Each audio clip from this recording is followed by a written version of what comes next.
Oh, thank you so much. It's such a pleasure to hear this wonderful cycle. Now, we had dinner last night to plan this conversation, and we decided to have no plan. That's correct. So we have no plan. So this is completely improvised. And so we'll just do what we musicians do. We'll just play it by ear, okay? So, but before we go into our no plan, we will, I need to say that you guys are just amazing. I mean, the synergy between you when you play is like one person. You know, so the whole is definitely much more than the part. So maybe this is the first no plan question. So, Isabelle, I'll ask you, what is it about Sasha that you admire the most in this, in your relationship here as a duo? Because you obviously must see something amazing in his playing, right? So what is it that you see in Sasha's playing that you love? I think it feels like after so many years of playing together and knowing each other and being very, very best friends, it feels a bit like yin and yang. Ah, yes. Yes. Yes.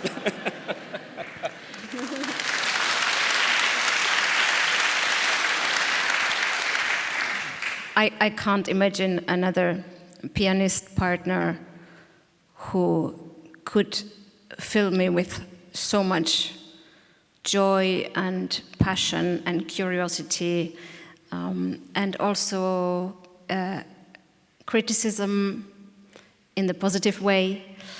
And at the same time, I admire Sasha for his whole human being. So I don't need anything else. That's such nice words. So Sasha, now you have to reply to that. So what do you think about Isabelle? First of all, I do not criticize her. No, I just feel always how lucky I am, and I mean, I just remember back in 1990 something when I heard this lady playing some Bach, and I thought, oh God, this is absolutely my favorite violinist. It has never changed since, and every time I have an honor to play with her, I just think how lucky I am. That's all I can say. Well, we can get this sense where when I hear you play, it's like the best kind of chamber music making ever. I mean, it's just phenomenal. But we should talk about Beethoven, since we've just heard the Beethoven cycle. And we were chatting last night, and though we had no plan, you mentioned how, in a way, when we think about Beethoven, we kind of have a one-dimensional Beethoven. He wrote 9 symphonies, but people only really know number 3, the Eroica, number 5, da-da-da-da, and the 9th symphony, the Ode to Joy. And it's the same with the violin sonatas, right? People want you to play the Spring Sonata because it's a nice tune at the beginning, and then the Kreutzer because it's a kind of big heroic work. But they don't really know all the other, the remaining 8 sonatas. And so you've been living now with these Beethoven sonatas for quite a while. You know them very intimately. So you have a more 3-dimensional picture of Beethoven. So I want to ask you, what is your understanding of Beethoven, having been through this journey with these sonatas, to help us to understand Beethoven more? Well, this needs 300 million billion pages. It's not 3-dimensional, it's 33-dimensional, but since we don't have time, what for me personally is maybe one of the most incredible aspects of not only this cycle or whatever, this collection of 10 violin sonatas, but also the 9 symphonies and the piano sonatas for sure, that there is always, you always have this feeling of orientation. I don't know, maybe it's completely wrong, but in the G major sonata number 10, the last one, we have such a strong feeling that he is saying, okay, I've done what I had to do with this genre. This is the last one. It's all good, life goes on. But that's about it, because there are so many reflection upon reflection upon reflection in this last one, and it has such an unmistakable signs of a conclusion. And then I always ask myself, what kind of what kind of mind he had that he could do something while being alive still, that kind of one normally does 100 years after one dies. Yeah, and it sounds like a paradox, but the rest we can talk about, of course, but there's no time. But it's the same with symphonies. No, symphonies, we know he wanted to do one more. But definitely piano sonatas is the same, and definitely cello sonatas is the same, and quartets is another story, but yeah. So at the end of this journey of the sonata, of just playing these sonatas, you feel like, the last sonata is the last violin sonata. He said everything, and it's almost like it's complete. Yeah. So there's a kind of lateness to it, the sense in which he's looking back, reflecting upon, and just writing the perfect, unforced kind of music. Yeah, well, I mean, in his creative output, Opus 96 is, of course, not considered to be late. Yeah. The whole era was still about to happen. But I think with this genre, he really tells us, that's it, how it is. That's all, folks. That's all, folks, yes. What about you, Isabelle? It's just astonishing when you go through the 10 sonatas and you experience it like this in concert and you play it, to then rethink that most of those sonatas have been written in a short period of 5 years only. And of course, we know what else Beethoven has written also later. But already in this short period of 5 years, what he's able to express and which kind of different characters and moods he's using in each sonata and then in each movement. It's just fascinating to see. He always comes up with new ideas and a different character. And I mean, the number 10 is, of course, we really feel this sonata a little bit apart because it's like a big bye-bye to this genre. And then, of course, the one before, the Kreutzer Sonata, which we played in the first concert out of programmatical reasons. The Kreutzer Sonata is yet again a completely different sonata in the stile concertante. Nothing else has been written before and after, I think, for violin and piano, or piano and violin, as it actually should be. Yes, second role. And then, yet again, the Spring Sonata is such a different kind of approach to this genre. And we also said again yesterday or before yesterday, the Opus 12 sonatas, they also always looked at like, oh, maybe the students can learn one of those. That's not really the important bit of them, and even we made the mistake at the very beginning when we were concentrating on all 10. We started to learn the ones we had not played before, and we were a little bit stupid with the first Opus 12 number 1. The first movement. Yeah, we were always thinking, so which one do we prefer? And we said, no, each movement and each sonata, also the ones you don't hear so often, and the Opus 12 are fantastic. Maybe the first movement of Opus 12 number 1, we are a little bit less crazy, but we were stupid, because also this movement is just perfect and wonderful. So it's just a miracle, this whole cycle. It's amazing that in those 4 or 5 years, he could go through so much material, new material in thinking about what the genre can do. This is absolutely phenomenal. And then, of course, there's the slightly later one. But, what I got out from your performances is this sense in which Beethoven is always playing around with your feelings. There's a sense in which he doesn't really let you settle down into one feeling. He's always sort of poking you and playing. You do this amazingly well. It's I don't know, we think it's humorous, but I think it's sort of ironic and playful and witty in that sense. Can you say something about that?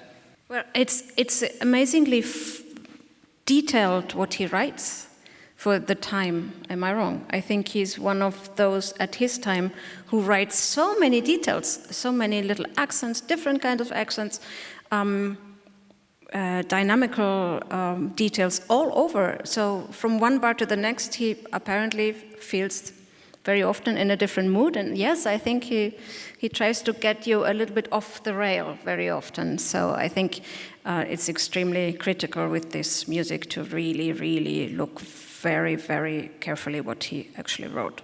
Yeah, I think, and you do that so brilliantly, and you make it quite pronounced. So your silences and your accents are amazingly brilliant, and so synchronized as well. I can't believe how synchronized your trills are, by the way. So how do you synchronize trills like that? But anyway, but do you want to say something? Well, I mean, it's what can be interesting maybe for the students, I don't know, that in my personal experience, two composers I absolutely cannot mix within 2,000 square miles of each other is Schubert and Beethoven, because in Schubert you need to have this feeling that you have all the time in the world, and it's just you open another door and then there's another landscape, unexpected. And in Beethoven it's always like this, yeah. And it's really I cannot mix those. I mean, I would never play in one program unless I'm asked to.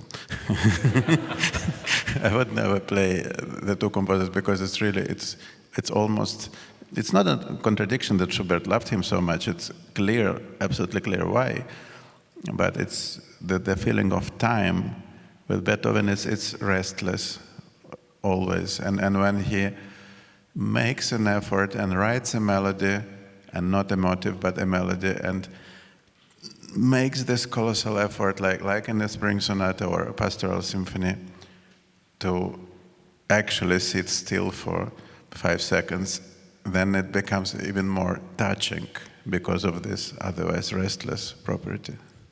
Yeah, it's true. He's very restless. But the other thing I really got from your performances is your incredible sense of stillness, or pianissimo, right? Because or to go back to a kind of Old Testament idea, we always think of Beethoven as, sort of fire and wind and earthquake. But actually what I heard in your performance was a very still, small, quiet voice. When you started, the spring, the sonata, like, wow, that sense of fragility, that quietness, that stillness. And actually last night as well, when you started the first night, I thought, wow, this is a new sense of Beethoven for me. I can hear this still voice. I mean, did you have a sense of that when you're playing Beethoven, this sort of the quiet Beethoven, the whisper?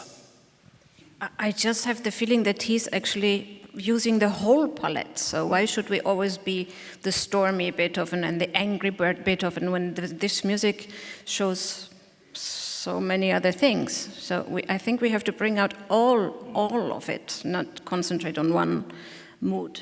Maybe sometimes he's a little bit mistaken for that. Yeah. But when you play it so beautifully still, let's put it that way, I can hear all the other bits much clearer. So when you do your wild, crazy textures, it's like, wow, that really hits you right in the face. So this is why I really appreciate it about your performance of that. Did you want to add anything, Sasha, to this, or we can move on? I don't know. No, about the dynamics, it's. Again, I just feel I'm very lucky because since I was a very, very young beginner, I constantly heard that I play everything too loud and too soft, and I still hear this today. And somehow this young lady can cope with this in an admirable way.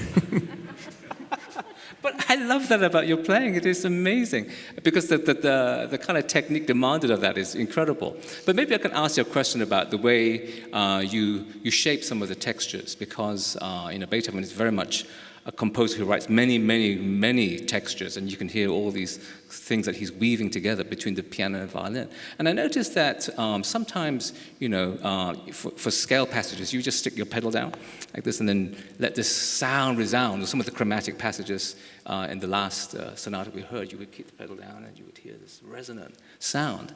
I'm just wondering why you're doing that. Is it because you are interested in maybe early keyboards and stuff like that, where the piano was allowed to have the pedal down for a long time, or whether this is just color that you're thinking about when you're playing? Yes, the short and the long answer is yes.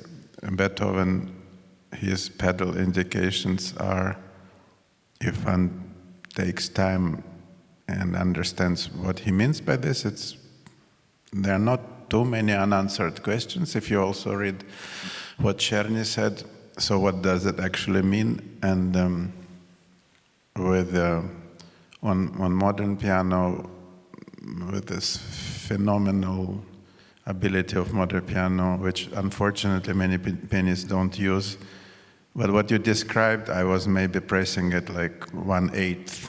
Yeah, if I would just go down, it would be a different story.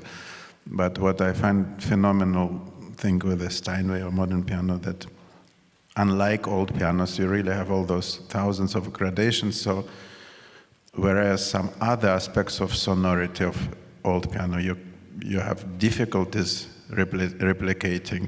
Like no matter what you do, the basses are just too boomy. But those effects on a well-regulated pedal are very satisfactory to replicate. So yes, it comes, of course, from old pianos and somehow having an idea how he did use the pedal. Again, it's one of the few things we know about, one of the very few things we know about. Yeah, I should just mention that Sasha has your new CD is you're playing 7 different keyboards, early keyboards with different music. So he has a huge understanding of early music performance practice on keyboards. So I think that sound world also is sort of playing into, I think, some of the performances that we're hearing in a way, because it's sort of ingrained in that. But I want to just, because we're running out of time, maybe ask you one question about the violin, because as I was sitting listening to the music yesterday and today, I felt, maybe Beethoven has an interesting way of understanding the violin, because, the piano is this great heroic instrument, and you hear this heroic music on for the, piano concertos and so on.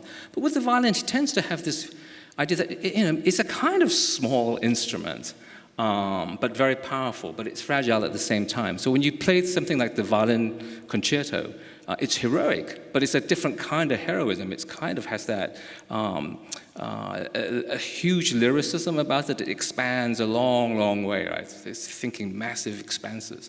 And then if you think about some of the most lyrical passages in the quartets, when the violin has those tunes, in the cavatina or the second movement of Opus 127, the violin has this incredibly lyrical role. Or in the Missa Solemnis, in the Benedictus, the violin comes in.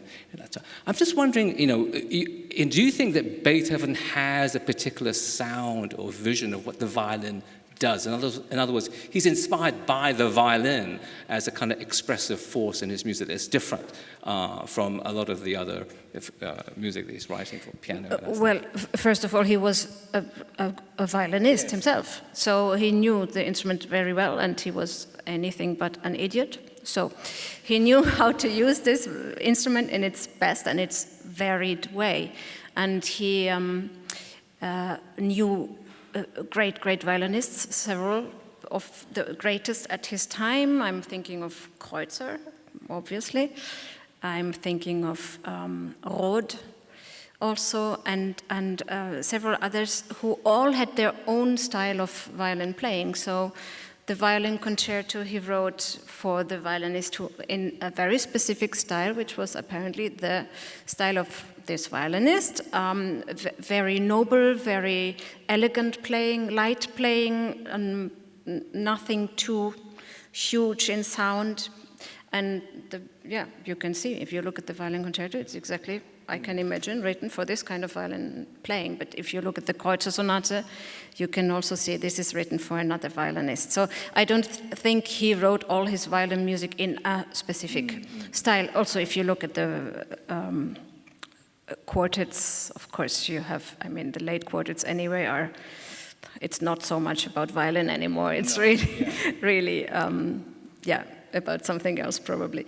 But no, I don't see a specific violinistic way or one ideal of violin or violinist he's writing for. I think he was really admiring different kinds of violin playing and according to this writing in different styles for those Yes, people. that's true, because, there's a bridge tower that he writes the chorus for, and then, he's obviously quite a quite a character, right? And Rode, actually, I think for Rode, he wanted to write a quiet end, not a fast ending, because he doesn't like it. He doesn't like fast finales or something like that. Yeah, something like that. It's very interesting.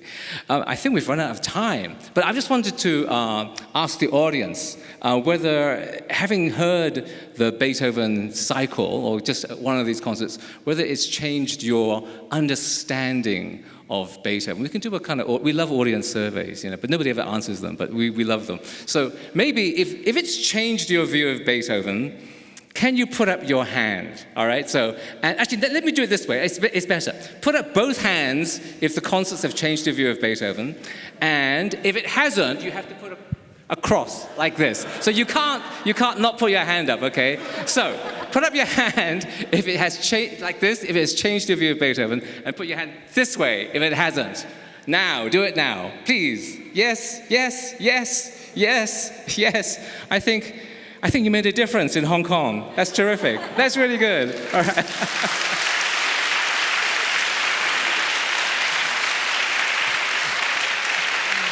Well, before we sign off, I think we should stand and give a huge ovation to our two wonderful artists, Isabelle Faust and Alexander Melnikov.